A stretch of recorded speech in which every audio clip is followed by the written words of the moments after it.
Hello students, कैसे हो आप सब। आई होप आप सब अच्छे होंगे। मैं शिवानंद सर आप सभी को हमारा ऑफिशियल यूट्यूब चैनल एकेडमी में स्वागत करता हूं। तो बच्चों, हम लोग पिछले क्लास में पढ़े थे सीरीज आरएलसी सर्किट के बारे में, आरएल सर्किट के बारे में एंड सीरीज आरसी सर्किट के बारे में। अगर आप पिछले क्लास नहीं देखे हैं तो ऊपर में जो आई बटन है वहां पर क्लिक कीजिए। वहां पर हमारा पूरा का पूरा लेक्चर्स अवेलेबल है, वहां पर जाइए और देखिए, फिर इस क्लास में आइए। ठीक है ना, क्योंकि पूरा का पूरा लेक्चर क्या है ना, इंटरकनेक्टेड। ठीक है, तो आज हम लोग पढ़ने वाले हैं फेज डायग्राम के बारे में। फेज डायग्राम क्या होता है, कैसे एक इक्वेशन गिवन होगा वहां से हम फेज डायग्राम ड्रॉ करें, ये सब हम लोग पढ़ने वाले हैं। तो ज्यादा वक्त ना लेते हुए शुरू करते हैं आज का क्लास। तो बच्चों, यहां पर मैं दो इक्वेशन लिखा हूं, क्या, I not sine omega t, एक और लिखा हूं I two is equal to I naught cos omega T. ठीक है, ये I naught cos omega t को मैं ऐसे भी लिख सकता हूं, I not sine omega T plus pi by. ये मैं पिछले क्लास में बोला था कैसे क्या लिखा, कैसे इसको लिख सकते हैं। ठीक है, तो फिर से बोल रहा हूं, अगर नहीं देखे हो तो जाइए मेरा पिछला लेक्चर देखिए, वहां पर मैं डिटेल में बोला। फिर भी यहां पर मैं बोल दूंगा, कोई दिक्कत नहीं, फिर भी जाइए, क्योंकि वो अगर समझ में आ जाएगा तो ये लेक्चर आपको समझने में इजी होगा। ठीक है, अच्छा चलिए, ये हुआ। इसको हम ऐसे लिख सकते हैं, देखो कैसे, क्यों इसको हम लिखेंगे ऐसे। मैं पहले ग्राफ ड्रॉ करना चाहता हूं ओमेगा टी वर्सेस करंट का। ठीक है, पहला इक्वेशन हमको गिवन है I one equals to I not sine omega T. ठीक है, अच्छा, तो करंट आई वन, जो करंट आई वन है वो क्या है, साइन फंक्शन है, तो उसका ग्राफ कैसे होगा, आई थिंक ऐसे होगा। ठीक है, अच्छा, ये हो गया हमारा क्या, I one equals to I not sine omega T, यही तो है। ठीक है, अच्छा, दूसरा इक्वेशन क्या गिवन है, I two is equal to I naught cos omega t, मतलब आई टू करंट क्या है, कोसाइन फंक्शन है, उसका ग्राफ कैसे होगा, आई थिंक ऐसे होगा, मतलब जहां पर साइन मिनिमम होता है वहां पर कॉस मैक्सिमम होता है, यही तो है। तो यहां पर साइन मिनिमम है तो कॉस मैक्सिमम होगा, फिर यहाँ पर साइन मैक्सिमम है तो कॉस मिनिमम हो गया। तो ऐसे इस तरह ये ग्राफ फॉलो करता जाएगा। ठीक है, तो यहां पर हम लोग को क्या मिलेगा ना, मैक्सिमम वैल्यू मिलेगा।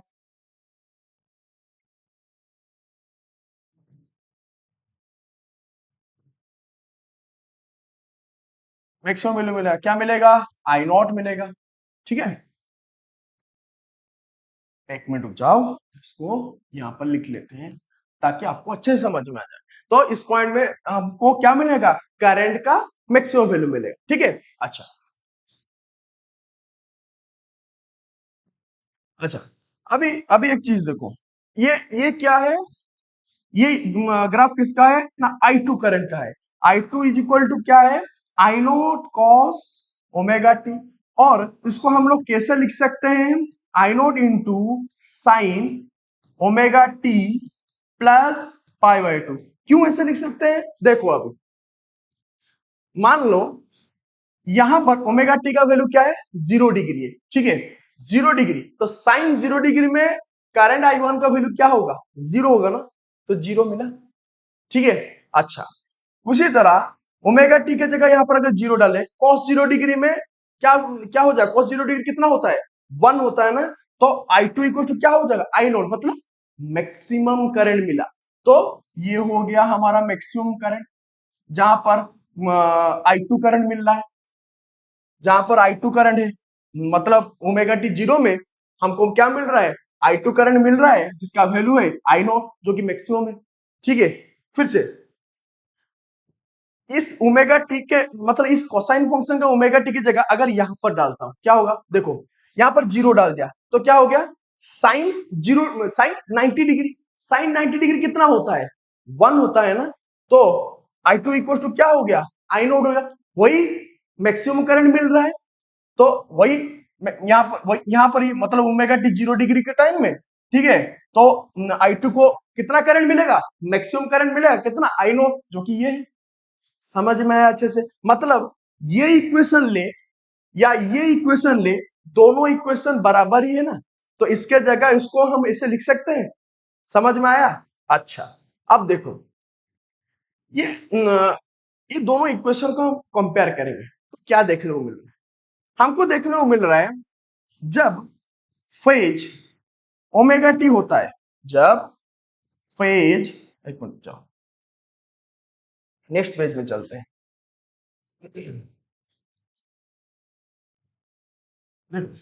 जब फेज हमारा ओमेगा टी होता है उस टाइम हमको करंट I1 मिलता है जिसका वैल्यू होता है I naught sine omega T. यही तो है। हाँ बच्चों, समझ में आया? अच्छा, फिर देखो प्रीवियस पेज में फिर से चलते हैं। ये I2 करंट का इक्वेशन क्या है? I naught sine omega T plus pi by 2। मतलब जब फेज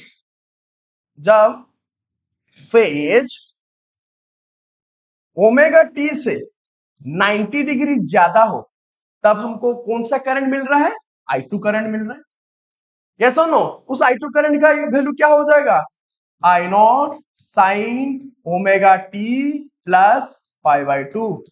यहां से हमको क्या सीखने को मिला? मतलब ये ओमेगा टी जब फेज होता है उस टाइम I1 करंट मिल रही है। ओमेगा टी से 90 डिग्री ज्यादा जितना एंगल होगा उस एंगल में हम लोग को I2 करंट मिलेगा। बोलो हाँ या ना? समझ में आया? तो यहां पर देखो, वही चीज को यहां पर दिखा रहा हूं। ओमेगा टी जब 0 डिग्री था, ठीक है ना, तब हमको I1 करंट मिला क्योंकि साइन 0 डिग्री में 0 हो गया तो I1 करंट 0 हो गया, तो यहां पर 0 मिला। वही ओमेगा टी 0 डिग्री में, ठीक है, 0 प्लस 90 डिग्री तो क्या हो गया? Sine 90 degree. Sine 90 degree value कितना है? 1। मतलब मैक्सिमम करंट मिल रहा है। देखो उस ओमेगा टी जब यही ओमेगा टी जब 0 है उस पॉइंट में हमको I2 करंट मैक्सिमम मिल रहा है, I नॉट मिल रहा है। उसका मतलब क्या है? उसका मतलब ये है कि ओमेगा टी से, ये ओमेगा टी जो फेज है उस फेज से 90 डिग्री आगे जाकर I2 करंट का वैल्यू मिल रहा है। समझ में है ना? मतलब ओमेगा टी फेज में जो I1 करंट मिल रहा है, ओमेगा टी से अगर 90 डिग्री ऐड कर दे, 90 डिग्री ज्यादा ले ले, फिर जो फेज मिलने वाला है उस फेज में हमको I2 करंट मिलेगा। देखो और एक एग्जांपल लेते हैं। यहां पर देखो, ये पॉइंट, यहाँ पॉइंट पे ओमेगा टी का वैल्यू कितना है? 90 डिग्री है ना, ठीक है ना? अच्छा, यहाँ पर 90 डिग्री डाल रहे हैं, साइन 90 डिग्री वैल्यू कितना है? 1 होता है। मतलब करंट I1 कितना हो जाएगा? मैक्सिमम हो गया, मैक्सिमम हो गया ना। अच्छा, यहाँ पर 90 डिग्री ओमेगा टी की जगह कितना ऐड करूं? 90 degree. 90 degree plus 90 degree 180 degree. Sine 180 degree कितना होता है? 0 होता है ना। देखो ना, ओमेगा टी जब 90 डिग्री है उस पॉइंट में I2 करंट का वैल्यू 0 हो गया। उसका मतलब क्या समझू? क्योंकि क्या समझू?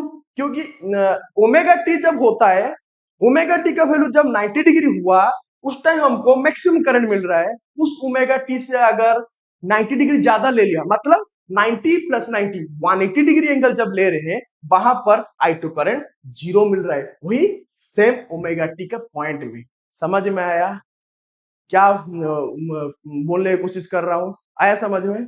मतलब ये दोनों ग्राफ से ये दोनों इक्वेशन से ये समझ में आया कि ओमेगा टी जब फेज होता है तब I1 करंट मिलेगा।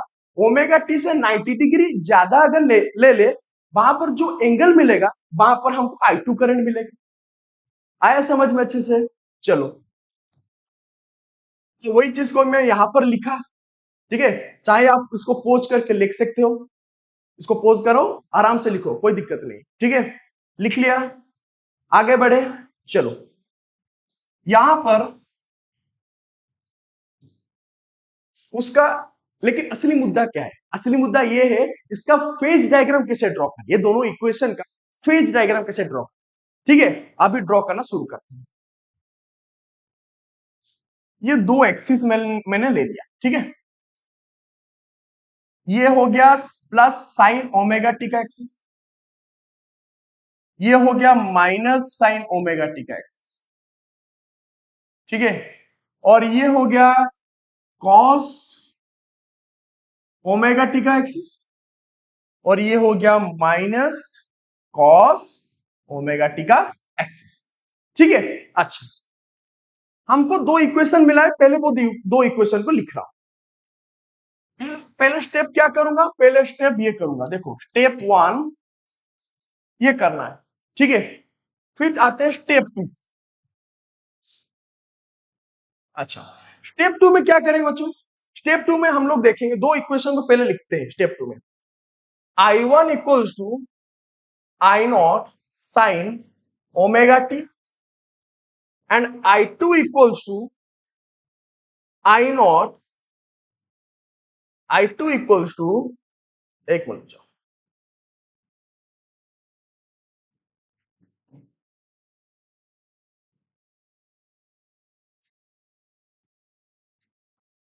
I2 equals to I not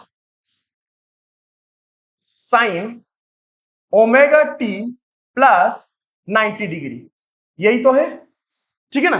अच्छा, अभी स्टेप 3 में जाते हैं। स्टेप 3 क्या करेंगे, देखो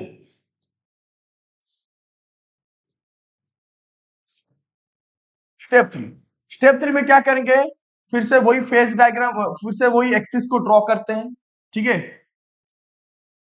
तो ये हो गया हमारा प्लस साइन ओमेगा टी, ये हो गया माइनस साइन ओमेगा टी, ये हो गया माइनस कॉस ओमेगा टी, ये हो गया प्लस कॉस ओमेगा टी, आया। अच्छा, अब पिछले प्रीवियस लेक्चर में आया,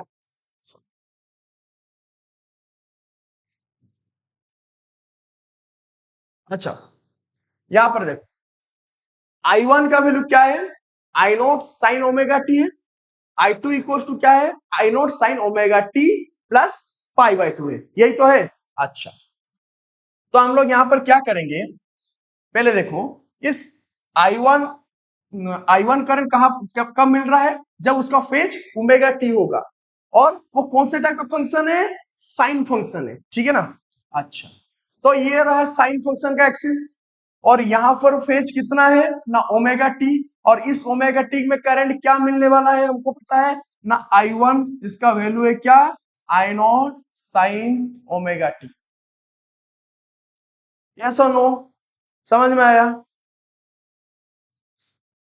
देखो यहां पर मैं क्या हूं, ये current I1 equals to I not sine omega T है, तो ये I1 क्या है, एक साइन फंक्शन है, ठीक है। उस साइन फंक्शन में जब फेज ओमेगा टी होगा तब ये I1 करंट हमको मिलेगा, तो ये बन गया हमारा, एक मिनट रुक जाओ,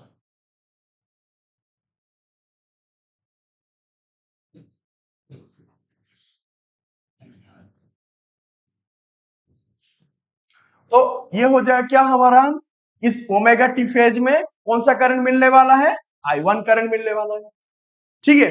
अच्छा, अभी I2 करंट का वैल्यू क्या है, I naught sine omega T plus pi by 2, ठीक है।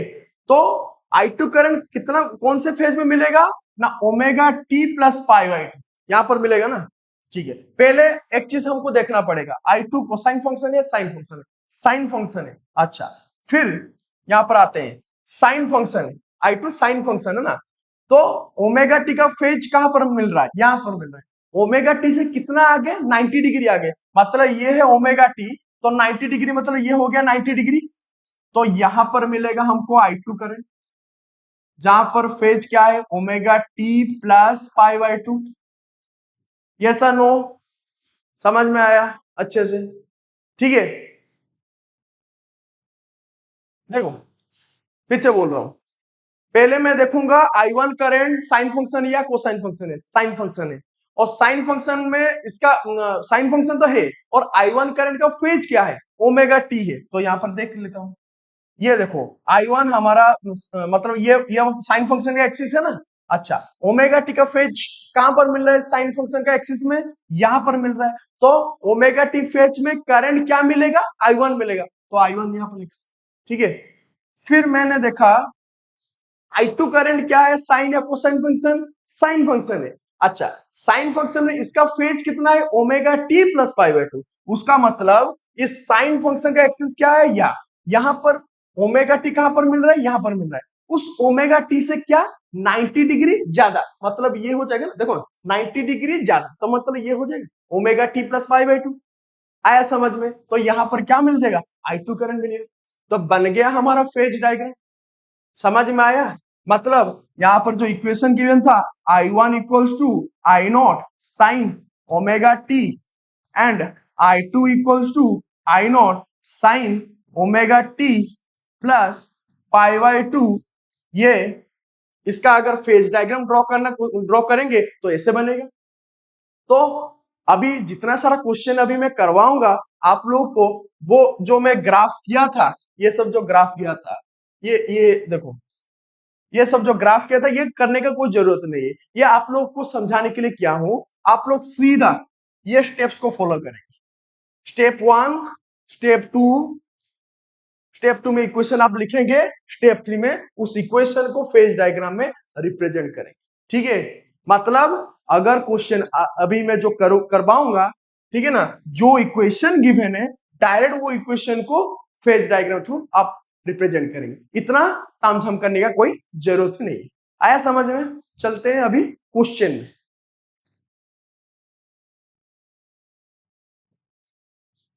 तो बच्चों ये रहा हमारा पहला सवाल। ये है I1 equals to 4 sine omega T plus pi by 6 and I2 equals to 3 sine omega T minus pi. ठीक है? अच्छा, पहले मैं दो एक्सिस ड्रॉ करता हूं। ये sine plus sine omega T का है, ये माइनस साइन ओमेगा टी का है। ठीक है? ये कॉस ओमेगा टी का है, ये माइनस कॉस ओमेगा टी का है। ठीक है? अच्छा, I1 इक्वल टू क्या है, 4 sine omega T plus pi bye 6। अच्छा बच्चों पहले चीज ये बोलो, I1 एक साइन फंक्शन है या कोसाइन फंक्शन है? साइन फंक्शन है ना? ठीक है? अच्छा, मतलब जो भी फेज, जो भी उसका, ये इक्वेशन को यहां पर जो रिप्रेजेंट करवाऊंगा, तो इस एक्सिस से शुरू होगा, उसका उसका शुरुआत यहां से ही शुरू होगी, इस एक्सिस से ही शुरू होगा। ठीक है ना? अच्छा, इसका फेज कितना है बच्चों, omega T plus pi bye 6। अच्छा, मतलब साइन ओमेगा टी का एक्सिस ये है, यहां पर फेज कितना है, यहां पर फेज कितना है, ओमेगा टी है। ठीक है? उस ओमेगा टी से कितना डिग्री आगे है, 30 डिग्री आगे है। मतलब ओमेगा टी से 30 डिग्री आगे, मतलब यहीं पर होगा। ये है ना पाई बाय 6, 30 डिग्री। मतलब ये I1 करंट यहां पर मिलेगा हमको, जहां पर उसका फेज है omega T plus pi bye 6। है समझ में? अच्छा, फिर I2 को इस फेज डायग्राम में रिप्रेजेंट करेंगे, तो कैसे करेंगे देखो, फिर से मैं देखूंगा I2 करंट साइन फंक्शन है या कोसाइन फंक्शन है। ठीक है? तो ये साइन फंक्शन है पहले से, मतलब जो भी I2 करंट का फेज डायग्राम होगा इस एक्सिस से ही उसका शुरुआत है। मे भी इस एक्सिस से हो सकता है, मे भी इस एक्सिस से हो सकता है। समझ में आया? अच्छा, अभी देखते हैं I2 वैल्यू का क्या है, 3 sine omega T minus pi by 3। अच्छा, यहां पर साइन साइन फंक्शन, साइन का जो एक्सिस है वहां पर ओमेगा टी कहां पर मिल रहा है, यहीं पर मिल रहा है ना? ठीक है? उस ओमेगा टी से पाई बाई 3 कम, मतलब 60 डिग्री कम, मतलब ओमेगा टी से 60 डिग्री कम, मतलब यही कहीं पर होगा। ये हो गया हमारा पाई बाई 3। यहां पर फेज क्या मिलेगा, omega T plus pi by 3। इस फेज में क्या करंट मिलने वाला है ना, I2 करंट मिलने वाला है। ड्रॉ हो गया हमारा फेज डायग्राम। समझ में आया? अगर समझ में आया उसको पोज करो, पोज करके लिखो। कर लिया पोज? आगे बढ़े, नेक्स्ट क्वेश्चन में चलते हैं। चलिए,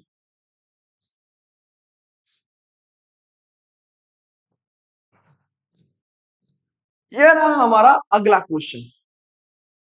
क्या गिवन है, एक इक्वेशन गिवन है I1 equals to 4 cos omega T minus pi by 2। फिर गिवन है I2 equals to -3 cos omega T. तीसरा इक्वेशन गिवन है I3 equals to 4 sine omega T plus 90 degree. Fourth equation given है I4 equals to cos omega T plus pi by 3। ठीक है? इसका अभी phase diagram draw करें। तो कुछ नहीं, पहले एक्सिस ड्रॉ करते हैं,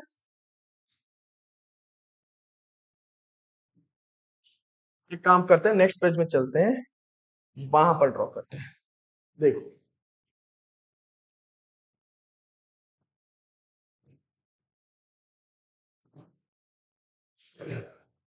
ये क्या है, साइन ओमेगा टी का एक्सिस। ये क्या है, माइनस साइन ओमेगा टी का एक्सिस। ठीक है, ये क्या है, कॉस ओमेगा टी का एक्सिस है। ये क्या है, माइनस कॉस ओमेगा टी का एक्सिस। ठीक है, पहले मैं एक्सिस रिप्रेजेंट कर दिया, कौन सा एक्सिस में कौन सा फंक्शन रेलेवेंट। ठीक है, अच्छा अभी पिछले स्लाइड में चलते हैं।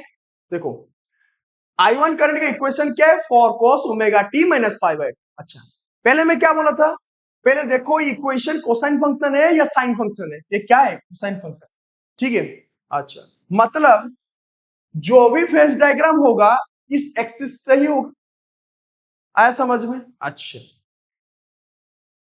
इसका फेज वैल्यू कितना है, omega T minus pi by, यही तो है।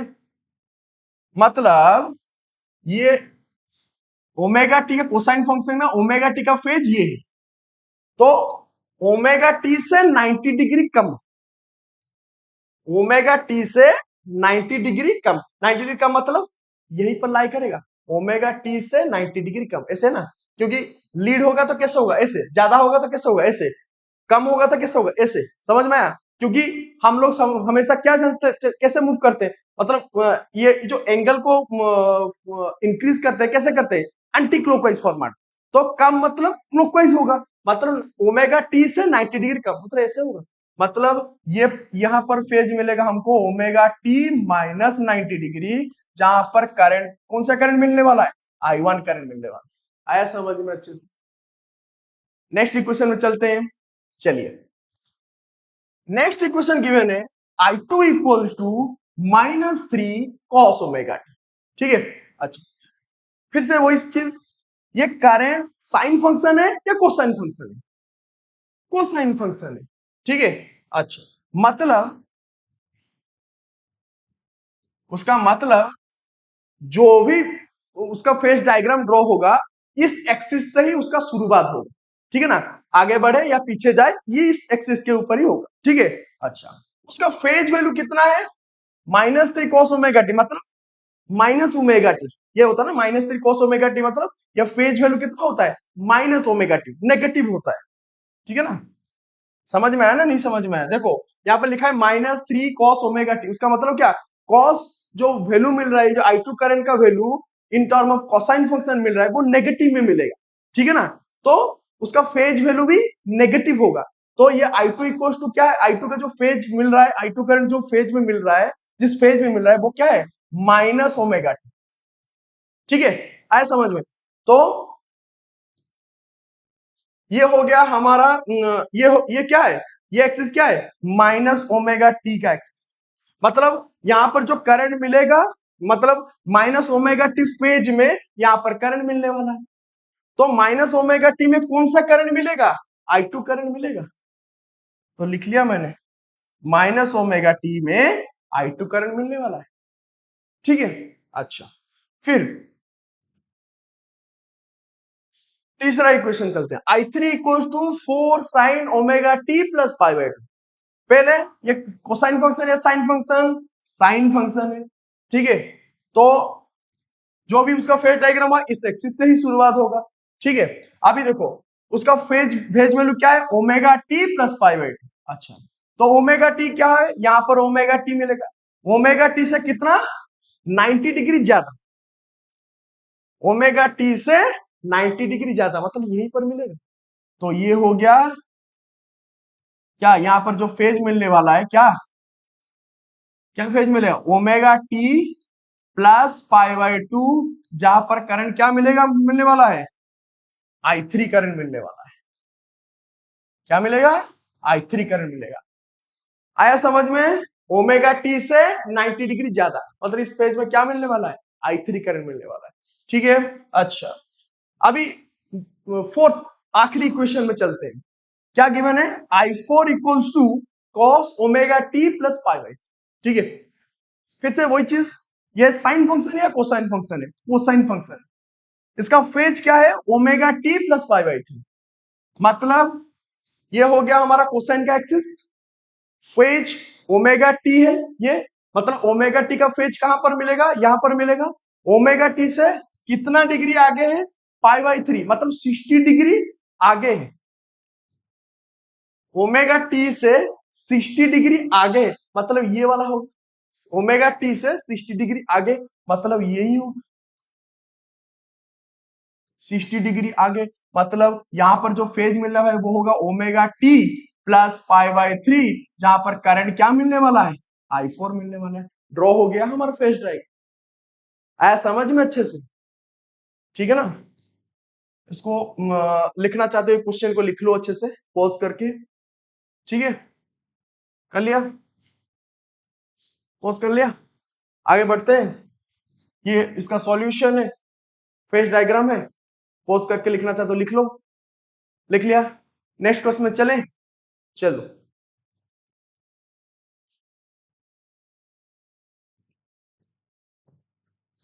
तो बच्चों यहाँ पर क्वेश्चन क्या गिवन है?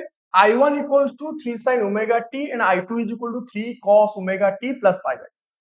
ठीक है, अच्छा यहाँ पर पूछा होगा find I equals to I1 plus I2, मतलब इस करंट को हम लोग निकालेंगे, रिजल्टेंट करंट है, इस रिजल्टेंट करंट का वैल्यू कैसे निकालेंगे? Phase diagram through. ठीक है, तो नेक्स्ट प्लेस में हम लोग चलते हैं। यहां पर मैं पहले दो एक्सिस ड्रॉ कर रहा हूं। पहले साइन ओमेगा टी का एक्सिस, ये माइनस साइन ओमेगा टी का एक्सिस। ठीक है, ये कॉस ओमेगा टी का एक्सिस, ये माइनस कॉस ओमेगा टी का एक्सिस। ओके, अच्छा अभी देखो, ये I1 इक्वल टू क्या है? 3 साइन ओमेगा टी है ना। ठीक है, तो पहले तो साइन फंक्शन है, मतलब जब ओमेगा टी होगा फेज, उस टाइम हम लोग को यहाँ पर करंट क्या मिलेगा? I1, और इसका वैल्यू क्या है? 3। ठीक है, अच्छा जब I2 क्या है? कोसाइन फंक्शन है, और उसका फेज क्या है? Omega T plus pi by 6। उसका मतलब यहां पर फेज क्या है? Omega T. ओमेगा टी से वो कितना आगे है? पाई बाई 6। पाई बाई 6 आगे है ना, पाई बाई 6 मतलब 30 डिग्री आगे है। अगर 30 डिग्री आगे है मतलब कहां पर होगा? ओमेगा टी से 30 डिग्री आगे, मतलब यहीं पर होगा, ये वाला होगा। क्या हो गया? Omega T plus pi by 6। इस फेज में आपको करंट क्या मिलेगा? I2 मिलेगा, और जिसका वैल्यू है यहाँ पर मैग्नीट्यूड कितना है ना? 3 है। मैग्नीट्यूड कितना है? 3 है। ठीक है, अच्छा यहां से आता एंगल कितना है? 30 डिग्री है। अच्छा, ये I2 and I1 and I2 का अगर वेक्टर की फॉर्म ले लिए तो दोनों वेक्टर का रिजल्टेंट वेक्टर कैसा? इसे बीच में से पास करेगा। ठीक है, ये हो गया I। इसका मैग्नीट्यूड क्या होगा? I का मैग्नीट्यूड क्या हो जाएगा? 3 का स्क्वायर प्लस 3 का स्क्वायर का होल रूट ओवर, मतलब I1 का स्क्वायर प्लस I2 का स्क्वायर का होल रूट ओवर, मतलब जो वेक्टर रूल होता है वो मैं यहाँ पर अप्लाई किया। तो यहाँ पर क्या हो गया? 9 प्लस 9 का होल रूट ओवर, मतलब 18 का रूट ओवर इक्वल टू क्या हो जाएगा? यहाँ पर देखो 3 × 3 × 2, यही तो है, मतलब कितना हो जाएगा? 3√2। ये हो गया करंट का वैल्यू यहाँ पर 3√2। ठीक है, अच्छा ये अगर 3√2 हो गया, अब इस करंट का वैल्यू मिल गया 3√2। अभी हम लोग क्या करेंगे? इसका एंगल निकालेंगे, करंट I1 से कितना है, मतलब लेट सपोज इसका एंगल को हम लोग अल्फा ले लें। ठीक है, अच्छा अल्फा ले लिए, तो इस अल्फा का एंगल को कैसे निकालेंगे? एक काम करते हैं, इस एक्सिस को हम लोग यहाँ पर लाई करते हैं। अगर इस एक्सिस को यहाँ पर लाई करें, इसका वैल्यू यहाँ पर क्या हो जाएगा? I2 करंट का वैल्यू इस एक्सिस के ऊपर क्या हो जाएगा बेटा? I2 इक्वल टू क्या हो जाएगा? देखो दूसरा कलर यूज करके दिखाता हूं। यहाँ पर I2 इक्वल टू क्या हो जाएगा? क्या हो जाएगा बेटा? बोलो। I2 का वैल्यू क्या हो जाएगा? यहाँ पर 3 cos, क्या हो जाएगा? 3 cos 30, ये तो होगा 3 cos 30, और 3 cos 30 का वैल्यू कितना है? 3 इंटू cos 30 का वैल्यू कितना होता है? cos 30 का वैल्यू √3/2 होता है। ठीक है ना, तो यहां पर इसका वैल्यू है √3, इसका इस एक्सिस में I2 करंट का वैल्यू है 3 √3/2। ओके, अभी अल्फा निकालना है ना, अल्फा इक्वल टू क्या लिखेंगे, tan inverse P by B, यही तो है, हम लोग जानते हैं ना, tan alpha equal to P by B, perpendicular upon base. तो अल्फा इक्वल क्या हो जाएगा, tan inverse P by B. तो टेन इनवर्स पी परपेंडिकुलर, ये परपेंडिकुलर एक्सिस है, ठीक है ना। तो इसका वैल्यू कितना है, यहाँ पर इस I2 करंट का वैल्यू कितना है, 3√3 ना, तो लिख लिया मैंने 3√3 डिवाइडेड बाई 2 डिवाइडेड बेस, इस बेस ये हो गया ना, इस बेस का वैल्यू कितना है 3, 3 कट गया, तो बच्चा कितना, टेन इनवर्स √3/2, ये हो गया अल्फा। तो करंट का अगर इक्वेशन हम लोग लिखें, अभी एक मिनट जाओ, अगर करंट का इक्वेशन, रिजल्टेंट करंट का इक्वेशन लिखें तो क्या हो जाएगा, I इक्वल्स टू उसका मैग्नीट्यूड कितना 3, देखो यहां पर लिखे है ना, इसका मैग्नीट्यूड कितना होगा 3√3 डिवाइडेड बाई 2, 3√3 डिवाइडेड बाई 2, ठीक है। फिर साइन,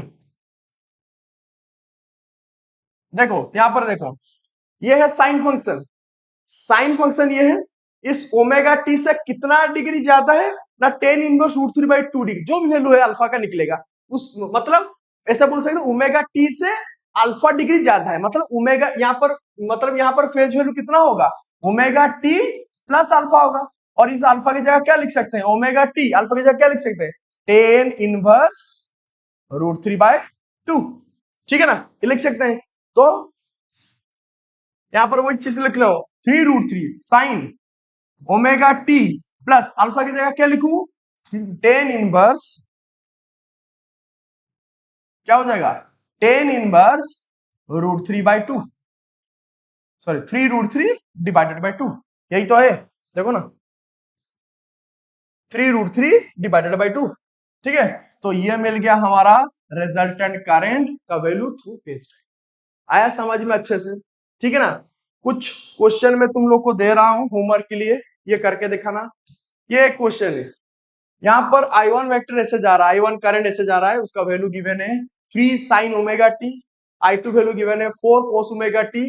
तो I करंट का वैल्यू निकालना है through phase diagram, through phase diagram,